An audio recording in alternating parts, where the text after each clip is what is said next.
Bonsoir, ce devait être une simple mesure de sécurité routière, mais les 80 km/h exaspèrent les automobilistes. On n'avance plus, les gens roulent à 70. Je suis plus souvent qu'avant coincé entre deux camions. En Haute-Loire, département rural, cette nouvelle limitation de vitesse ne passe pas. Après, on n'a qu'à faire une chose, on se déplace tous à vélo, il n'y aura plus de bagnole et ça sauvera la vie de plein de gens. Décision absurde imposée par Paris ou moyen efficace de sauver des vies? Sauver une seule vie, eh ben, c'est une vie de gagner et ça suffit au bonheur du préfet. 80 km/h, la sortie de route, c'est maintenant dans Envoyé spécial.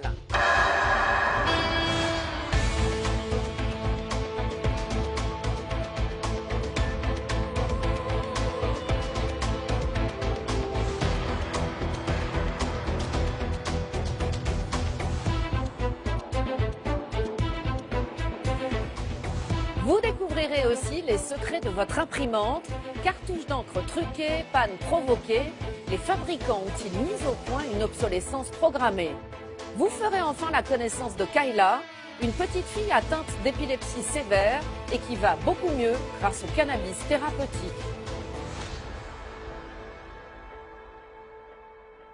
C'est une mesure qui a mis le feu aux poudres dans de nombreuses régions, la limitation de vitesse à 80 km/h sur les routes secondaires.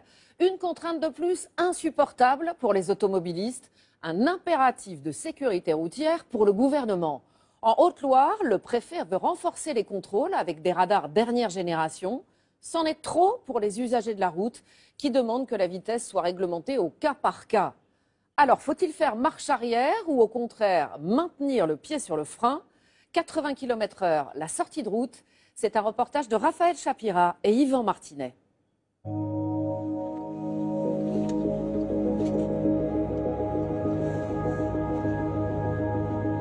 À bord de sa camionnette, Bruno Favier, électricien, sillonne les routes de son département, la Haute-Loire. De chantier en dépannage, il parcourt en moyenne 150 km par jour et gère son entreprise depuis sa voiture. La tête au boulot et depuis cet été le nez sur le compteur pour se maintenir à la bonne vitesse, 80 km/h. Dans la descente, si je freine pas, j'arrive pas à être à 80. Il faut avoir le pied sur le frein. On essaye d'être à la bonne vitesse. Le problème, c'est qu'on n'y est pas en permanence et puis qu'on n'y fait même pas gaffe. Toujours pressé, sur la route, Bruno Favier s'impatiente. Je suis à la bourre. J'avais dit 3h30 à une cliente. Il est 4h moins quart. On se demande si on va arriver un jour à cette vitesse. Pour lui, ces 80 km/h ne sont pas adaptés à son département. Ici, d'un virage à l'autre, ces routes de campagne changent d'aspect. Mais la vitesse limite est toujours la même. Vous voyez, là, par exemple, on s'est freiné. La loi nous autorise un 80 km/h sur cette route. Vous voyez, je suis à 30. Donc, je suis un grand garçon. J'ai pris moi-même l'initiative de tomber ma vitesse à 35. Par contre, sur une ligne droite où il n'y a personne, qui est très large, j'aimerais aussi pouvoir aller à 90 ou à 100 sans qu'on vienne me tirer l'oreille et qu'on me traite de criminel. La sécurité routière affirme que les 80 km/h ont fait baisser la mortalité sur les routes. Le patron électricien n'y croit pas. Vous avez assez de tubes? Il n'y voit qu'une punition pour les habitants de la campagne, à commencer par ses propres salariés. Pour moi, c'est du pipeau. Les 80 km/h, c'est sûr que d'aller un peu moins vite, le choc sera moins puissant. Mais alors, et pourquoi pas alors 70? Et tiens, pourquoi pas 60? Après, on n'a qu'à faire une chose, on se déplace tous à vélo, et il n'y aura plus de bagnole, et ça sauvera la vie de plein de gens. Ils roulent lentement, ils roulent doucement, en plus ils n'ont pas des voitures de course, ils ont des camions, mais ils se font flasher quand même, à 53, à 92, à 93. Voilà. C'est ça qui est juste énervant en fait.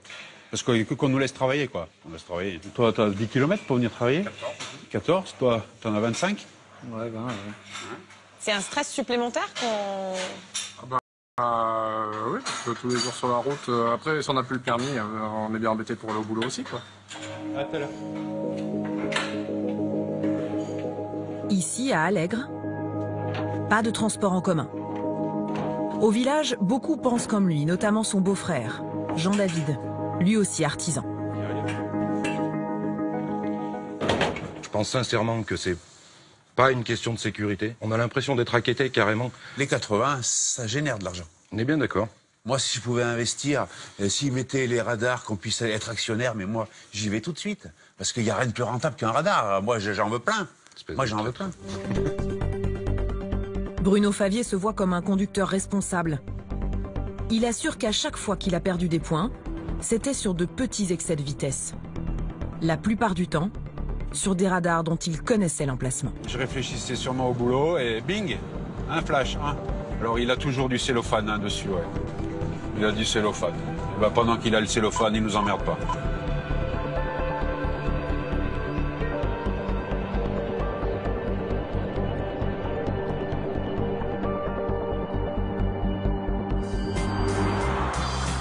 Cette grogne, beaucoup la partagent en Haute-Loire. Le département est rural. À peine 15 km d'autoroute, 2 nationales, tout le reste en départemental. Ici, le 80 s'est invité partout. Et la colère avec lui. Ce sont les radars qui en ont fait les frais. Fondus par les flammes, totalement détruits ou simplement dégradés, plus des 2/3 sont aujourd'hui hors service. En Haute-Loire, la mortalité sur les routes a beau avoir plus que doublé en 1 an, la nouvelle limitation reste incomprise. Quand on roule à 80 en pleine ligne droite, c'est très faible. Quand on a vraiment l'impression qu'on roule à 50. C'est une entrave à nos libertés. Rouler à 80 sur certaines routes départementales que je connais, c'est complètement ridicule. On n'avance plus, les gens roulent à 70. Je suis plus souvent qu'avant coincé entre 2 camions. Autour des 80 km/h, un bras de fer s'est engagé. Automobilistes réfractaires d'un côté, préfet de l'autre. Tout commence en septembre dernier. Le représentant de l'État dans le département est parti en croisade contre la mortalité sur les routes. Ce jour-là, il l'annonce, en plus du 80 km/h, ces radars dernier cri vont être installés le long des routes. Des tourelles en hauteur pour éviter les dégradations. Capables de contrôler 126 véhicules à la fois. Vitesse bien sûr, mais aussi distance de sécurité, dépassements interdits ou encore téléphone au volant. Avec ces machines ultra sophistiquées, pas d'échappatoire, c'est la tolérance zéro. Pour les automobilistes, c'en est trop.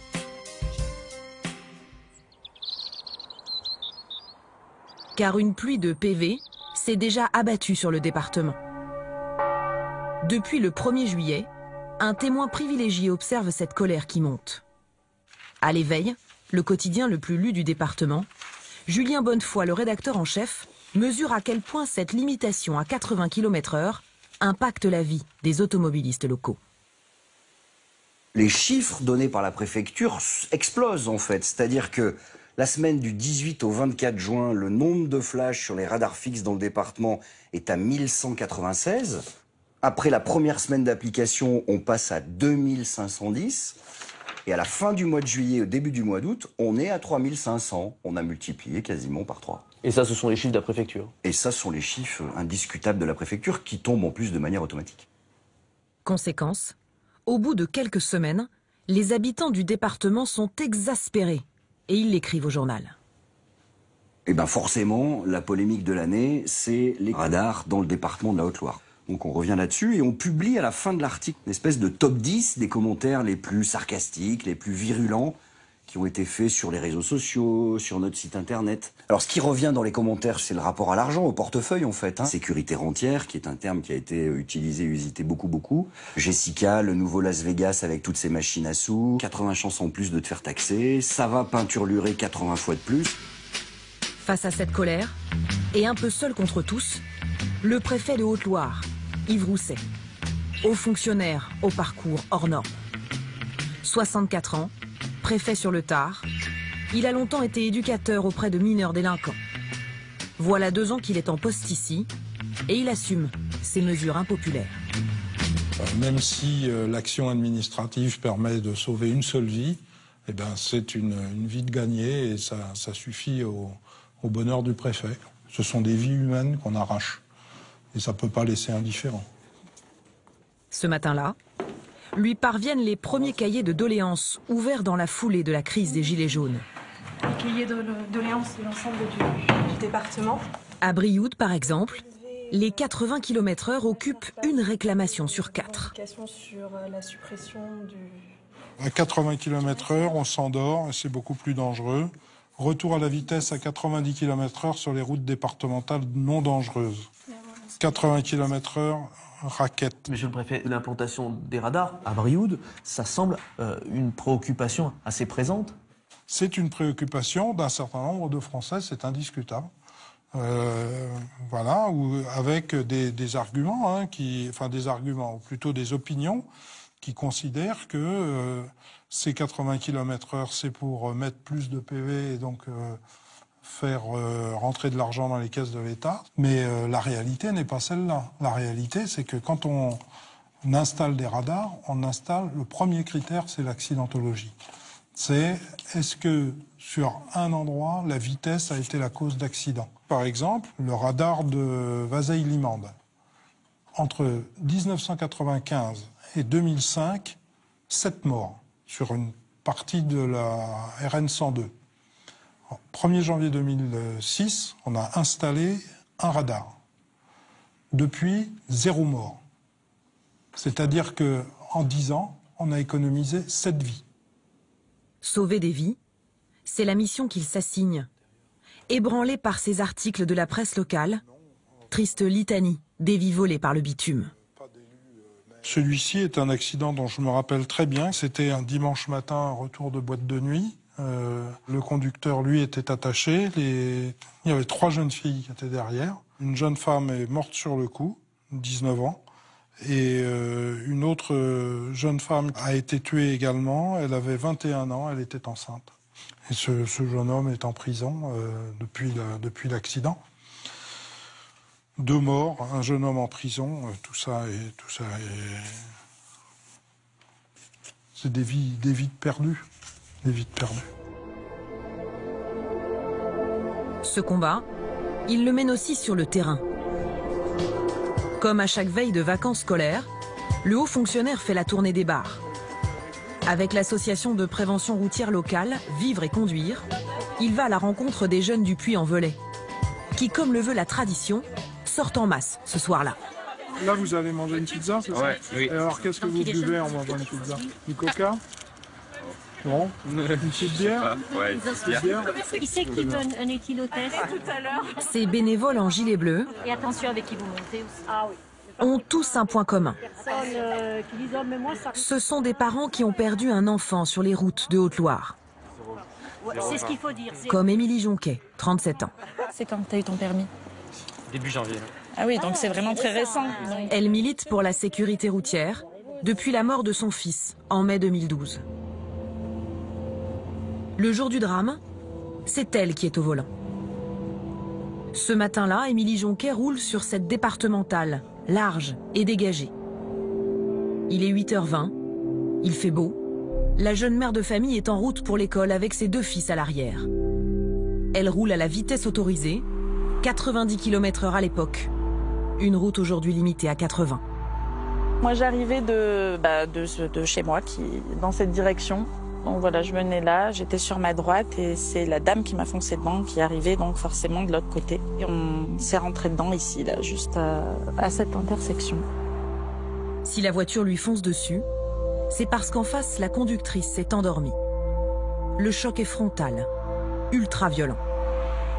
Coincée dans l'habitacle, avec une dizaine de fractures dans les jambes, Émilie Jonquet ne perd pourtant jamais connaissance. Son grand frère pleurait et lui il pleurait pas. J'ai eu peur parce que je savais pas pour mes fils. Et quand j'ai compris pour le petit, j'ai une grande souffrance. Voilà, ouais, c'est ça que je garde. L'aîné est indemne, mais Arnaud, âgé de 16 mois, est tué sur le coup.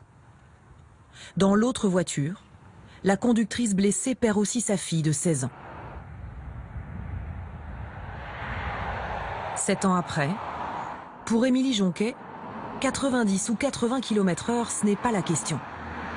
Ce qui la révolte, ce sont les comportements dangereux.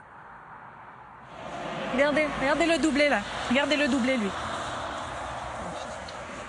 Vous avez vu? Ben voilà, il n'a pas de visibilité. Là, j'aurais envie de pouvoir rattraper ces gens et de leur dire, voilà, vous venez de doubler de façon hyper inconsciente et à tout moment, il y avait une personne qui arrivait en face, vous pouviez vous la prendre et briser des vies, parce qu'il n'y a pas que la sienne qui est en jeu, il y a celle peut-être des gens qui arrivent en face. Et ça, quand je vois ça, et c'est assez fréquent, surtout sur cette route, et ben ça me met vraiment hors de moi. Il lui faudra 1 an de fauteuil roulant, 2 ans de rééducation avant de pouvoir remarcher. Émilie a dû abandonner son travail d'esthéticienne en institut de beauté pour devenir formatrice, moins éprouvant physiquement. Toutes ses élèves connaissent son histoire. Pour elles aussi, la route est source d'angoisse. Certaines roulent plus d'1 heure pour venir en cours. Et pourtant, ce n'est pas la vitesse qui les inquiète le plus. On était sur une petite route de campagne, on était plusieurs véhicules et il y en a un qui nous a doublé en plein virage. Enfin, on a tous pilé parce qu'on a eu vraiment très peur, quoi. Là, on roulait tous à 80, on était bien dans notre limite. Après, c'est lui qui... voilà, son comportement. Il n'y a pas que la vitesse, malheureusement. Il y a l'alcool, il y a la drogue. Voilà, quoi.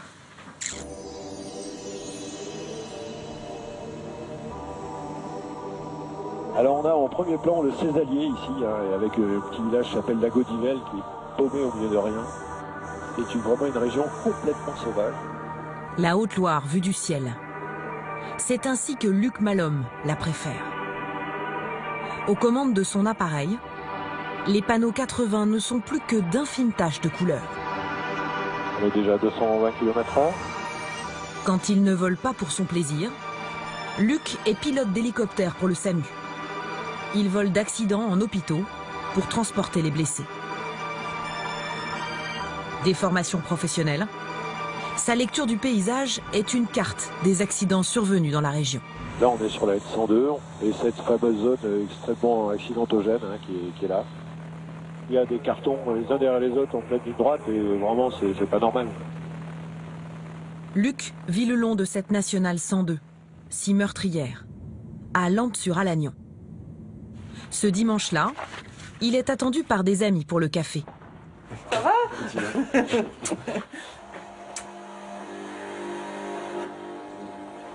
Sylvie Fayon est médecin. Jean-Baptiste Brionnet, lui, forme de futures infirmières. Un petit café. Comme Luc, Sylvie, elle aussi, est régulièrement amenée à intervenir sur des accidents de la route. La tôle déchirée, les corps brisés, ils connaissent, mais ne s'y habituent pas. Sylvie, vous avez fait combien d'accidents de la route dans votre carrière? On va dire une centaine. Les plus mauvais souvenirs, je dirais que c'est les 15 premières années, peut-être parce que j'étais plus jeune. J'ai souvenir d'un premier accident, début de la Nationale 102, où effectivement, 2 voitures de plein fouet, avec 2 jeunes blessés, dont un grièvement.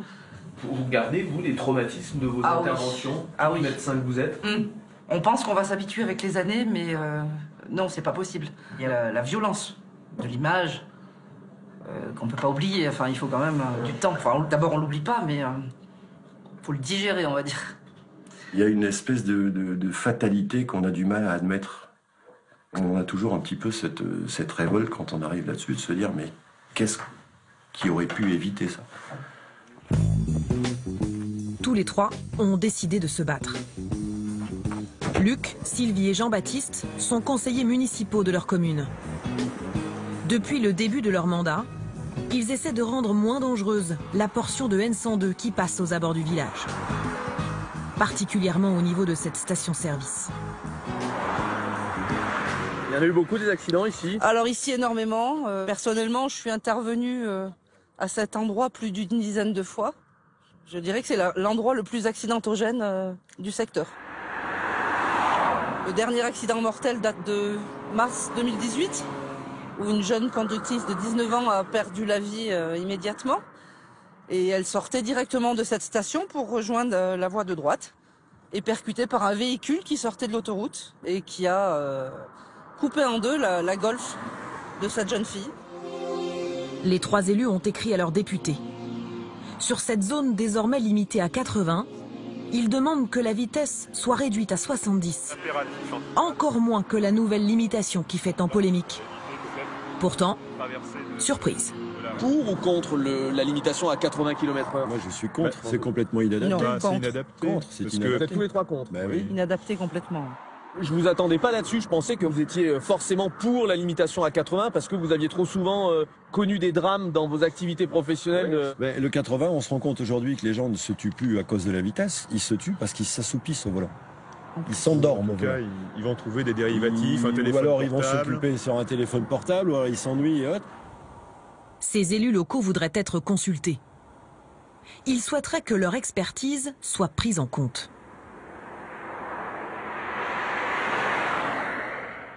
Bon, on a la connaissance du terrain, justement. On est élu sur la commune. Donc pour ça qu'on s'est permis de faire ce type d'intervention, parce que sinon, on n'aurait pas fait. De la même façon, je ne vais pas aller donner mon avis sur quelque chose qui se passerait à l'autre bout du département. On peut pas, en plus depuis Paris, on ne peut pas le regarder, ça. C'est pas possible. Et il faut quand même qu'on s'appuie sur ce qui se passe sur le terrain. D'accord. Du cas par cas. Du sur-mesure. C'est exactement ce que propose le président du département, Jean-Pierre Marcon. Vos routes aménagées ? Lui gère 3400 km de route. 95% du réseau de Haute-Loire. Il nous emmène en balade dans sa voiture de fonction, avec chauffeur. Eh bien, on y va. Vous aviez. Cet élu de droite a toujours été contre la mesure du gouvernement. Peut-être parce qu'il en a fait lui aussi les frais. Il me reste très peu de points sur ma carte. Oui, il faudrait que je fasse un stage d'ailleurs. Mais d'ailleurs, le dernier que j'ai perdu, c'était sur un secteur à 80 km. Et j'avais mis mon limitateur de vitesse. Malheureusement, c'était en descente et le limitateur ne marche pas trop dans ce cas-là. Ben, j'ai été pris à 86, ramené à 81, mais j'ai quand même eu un point de moins. Et l'amende, c'est pas un problème à la limite, mais surtout qu'il ne me reste plus beaucoup de points maintenant. Lui aussi dénonce une décision prise depuis Paris, bien loin d'ici. Cette décision unilatérale qui était prise d'en haut a été mal interprétée, d'abord parce qu'elle venait d'en haut. Il n'y avait pas eu d'explication, pas de concertation locale non plus. L'élu de terrain prône un retour à 90 km/h généralisé, mais avec des exceptions à 70 quand cela est nécessaire. Le président Marcon a déjà pris, comme il en a le pouvoir, 175 arrêtés de réduction de vitesse à 70 km/h, ici en rouge. Dans la plupart des lieux où il y a eu des accidents mortels, la vitesse a été réduite à 70. Jean-Pierre Marcon a d'autres portions de route dans sa ligne de mire, avec d'autres critères. Comme celle-ci par exemple. Une zone sinueuse, toujours à l'ombre, parfois verglacée, même en été. D'ailleurs, celui qu'il y a eu cette nuit, là, non, hier matin, à Beaufaucon. Et surtout très fréquentée. Eh oui. Il n'y a pas eu d'accident mortel, mais on sait qu'il y a quand même eu des accrochages sur ce secteur. On s'est rendu compte, là il y avait un accident, là la chaussée n'était pas terrible, là il fallait peut-être rectifier un peu le virage. Et c'est au fur et à mesure de ces constats sur le terrain et puis de l'accidentologie qu'on y découvre, qu'on a considéré qu'il fallait réduire la vitesse à 70. Cette décision relève d'une analyse précise sur le terrain, faite par des techniciens qui y sont tous les jours, par des professionnels, par même des élus locaux qui ont aussi leur avis à donner dans ce domaine-là. On n'a pas beaucoup de peine à l'imposer par la suite. Il y aura toujours quelques personnes qui s'y opposeront parce que c'est comme ça. Les Français sont tous des râleurs. Mais ça s'imposera inévitablement au fil des jours et des années. Ça me pose pas de problème particulier.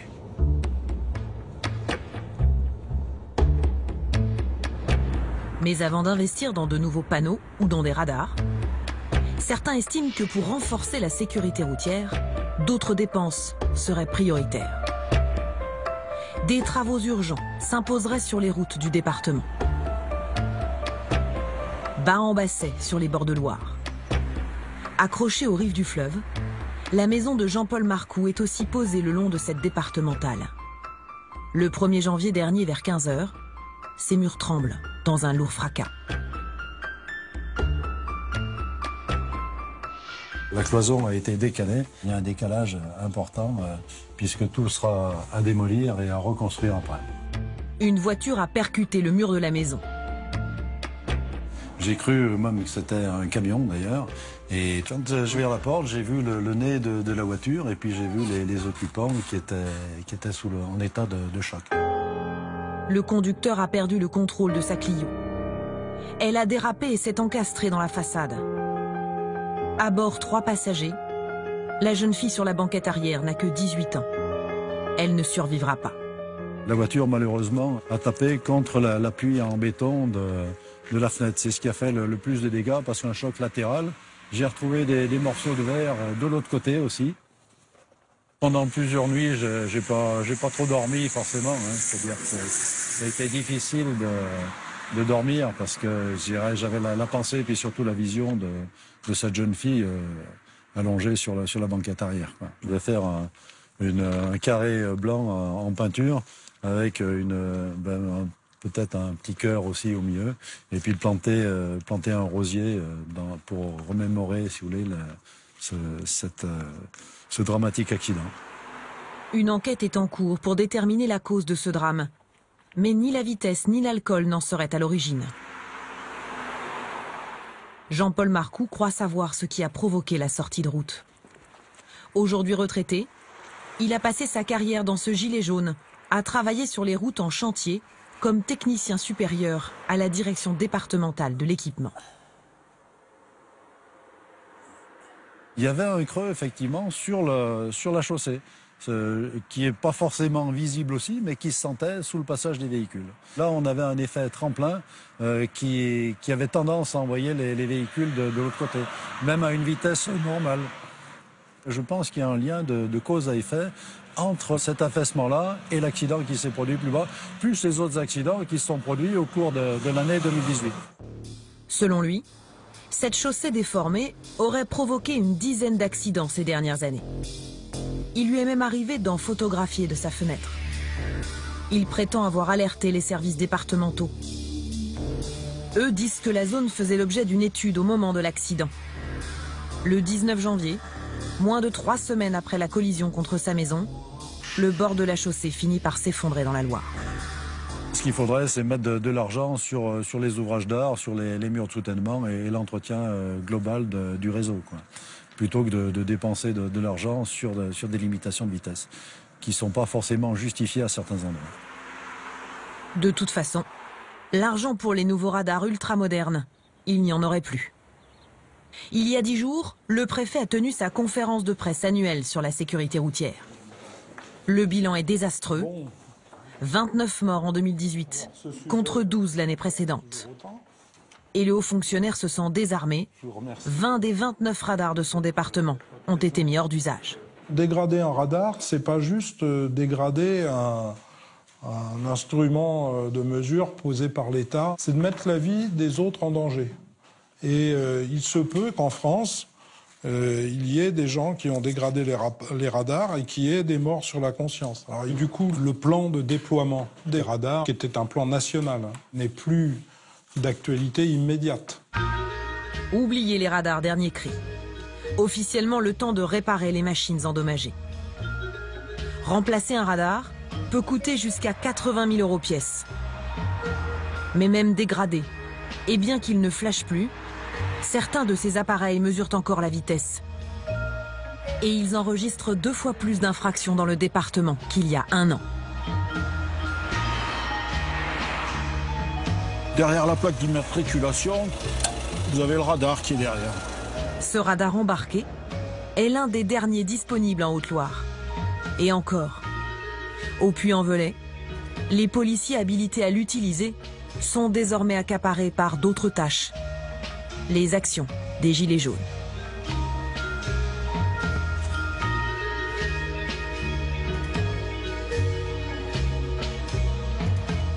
Une machine à laver.